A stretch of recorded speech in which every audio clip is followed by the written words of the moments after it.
কোন শাসকের সামনে নত করা এটাও কোনো বুজুর্গের কাজ না।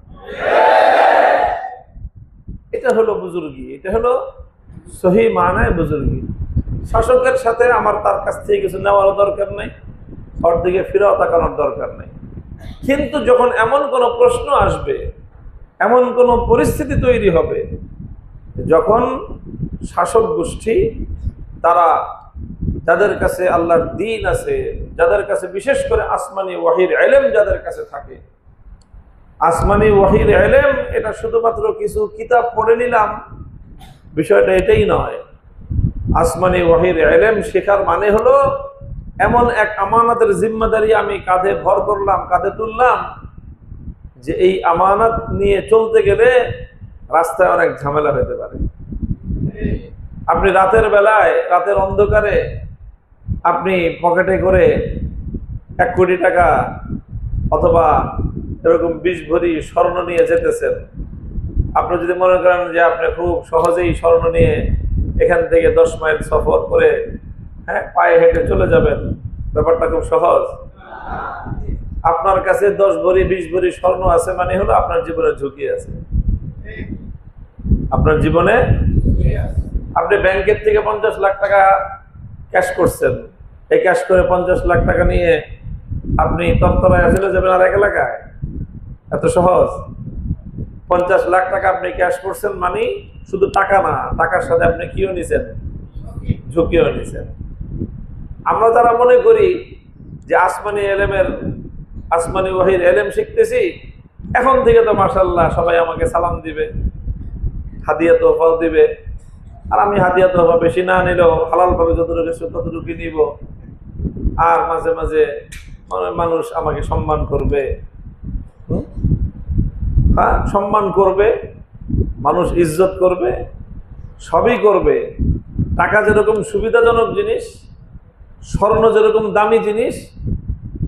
স্বর্ণ দামি জিনিস না? দাম ঠিক আছে, কিন্তু স্বর্ণের সাথে জীবনের ঝুঁকিও আছে। আসমানি ওয়াহির ইলম যারা ধারণ করবে সম্মান পাবে, দুনিয়াতেও সম্মান আল্লাহ দিবেন তাদেরকে, আখিরাতেও আল্লাহ পাক রব্বুল আলামিন তাদেরকে অনেক ইজ্জত দিবেন। কিন্তু মনে রাখতে হবে, এই ইলম শুধু সম্মান বহন করে নিয়ে আসে না।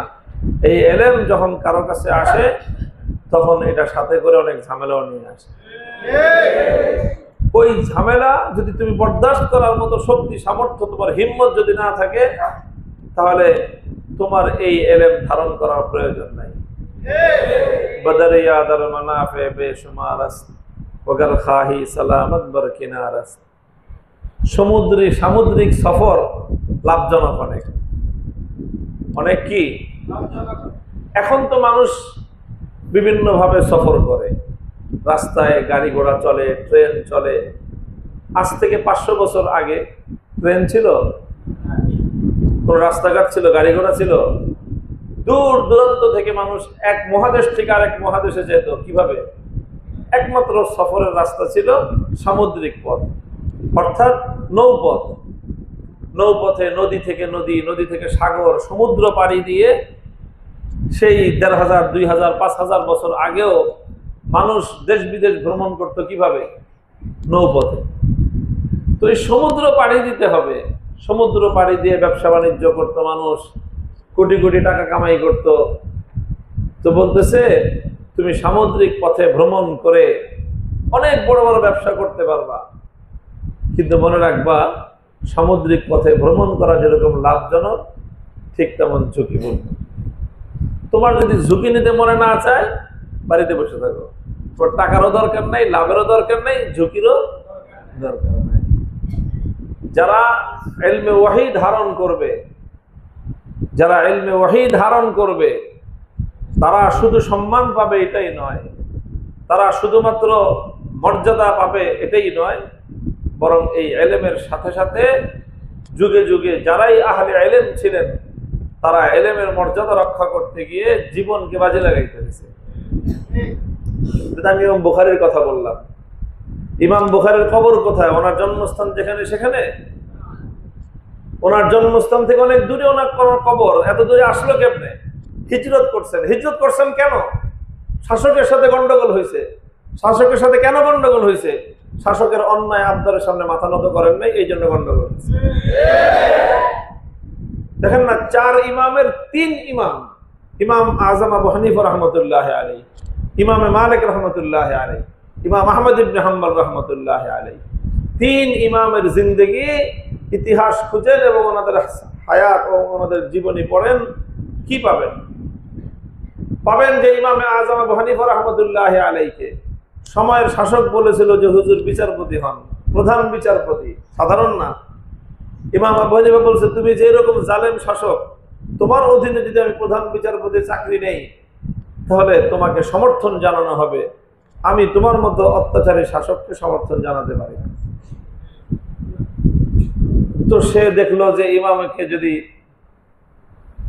ওনার অধীনে সরকারি কোনো চাকরিতে না আনতে পারে তাহলে তো তার অসম্মান, অপমান, তার ক্ষমতার জন্য সমস্যা।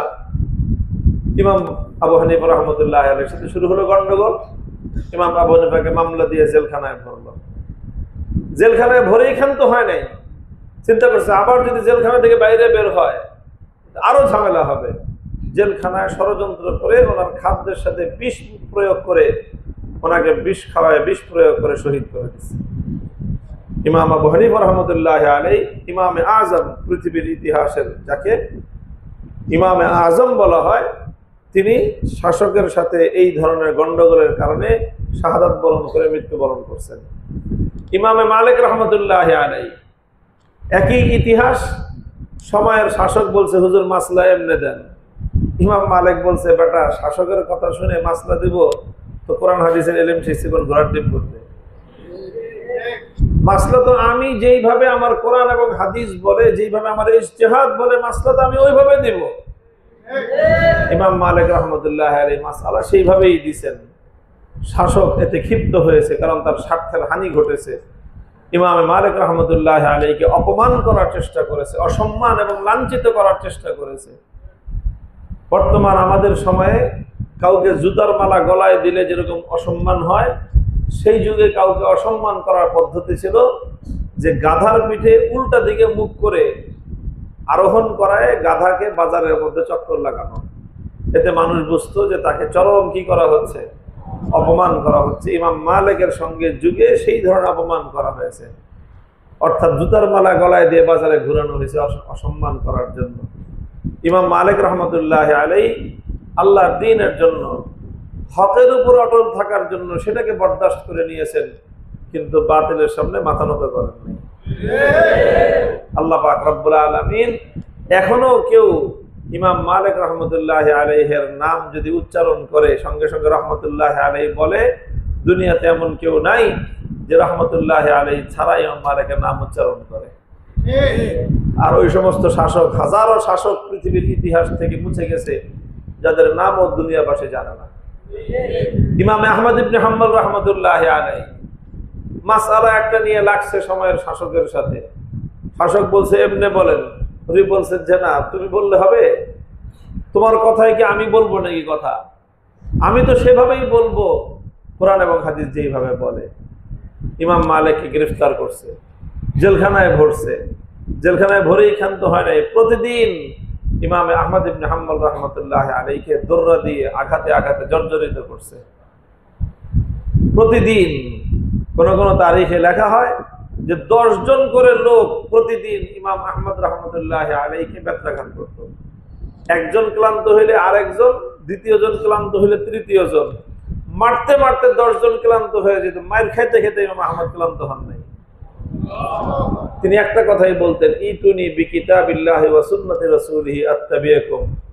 আহমদ ইবনে হাম্বলকে পিটায়ে জুলুম করে তার মুখ থেকে তোমার পক্ষে কথা বের করতে পারবা না। হ্যাঁ, কোরআন হাদিসের দলিল আনো, তোমাকে কিছুই করতে হবে না। কোরআন হাদিসের দলিলের সাথে ইমাম আহমদ ইবনে হাম্বল নিজেই সেই অনুযায়ী কথা বলবে। তো এটা হলো ইতিহাস, ইসলামের ইতিহাস এরকমই। এইভাবেই যুগে যুগে এলেম আসছে, যুগে যুগে আল্লাহর দ্বীনের মর্যাদা, গৌরব রক্ষা পাইছে। তো আমরা সেই রকম আহলে ইলম ওলামা চাই, যারা ইনশাআল্লাহ এইভাবেই আল্লাহর দ্বীনের জন্য, ইসলামের জন্য, কোরআনের জন্য তারা নিজেদেরকে প্রস্তুত করবে।